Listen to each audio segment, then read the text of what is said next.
Beredar video Ayu Ting Ting tengah fitting baju nikah, Abdul Rozak minta doain aja.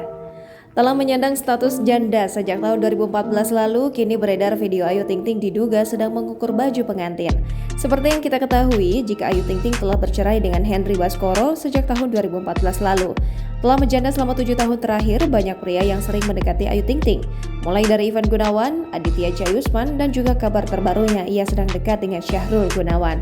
Telah didekati banyak pria, kini Ayu Ting Ting terlihat sedang mengukur baju pengantin di sebuah butik milik temannya. Video Ayu Ting Ting yang sedang mengukur baju telah diunggah oleh temannya di akun Instastory milik temannya dan telah diunggah ulang oleh pedangdut tersebut pada Jumat 8 Oktober 2021. Dalam video Instastory itu juga menyertakan hashtag ayah siap mantu dan menandai Instagram pribadi milik Ayu Ting Ting dan juga ibunya. Terlihat dalam video tersebut seorang penjahit tengah mengukur badan Ayu Ting Ting yang saat itu menggunakan baju kaos berwarna hitam. Bahkan seorang yang menyebarkan video itu juga menanyakan Ayu Ting Ting yang sedang mengukur baju itu. Mendengar pertanyaan dari Adi Rustana, pedangdut itu langsung menjawab dengan tertawa dan ekspresinya yang sedang malu.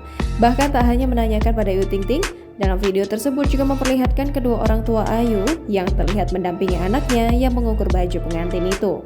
Adi pun langsung bertanya kepada orang tua Ayu, dirinya bertanya dengan ayah, apakah telah siap untuk mendapatkan mantu? Pertanyaan Adi pun langsung mendapatkan respon dari orang tua Ayu Ting Ting. Ayah Rojak, sapaan akrab ayah Ayu Ting Ting, menyebutkan syukurnya dan meminta doanya kepada Adi. Adi pun langsung menjawab amin ketika dirinya dimintai doa oleh ayahnya Ayu Ting Ting pada saat itu. Jangan lupa subscribe, share, komen, dan like ya!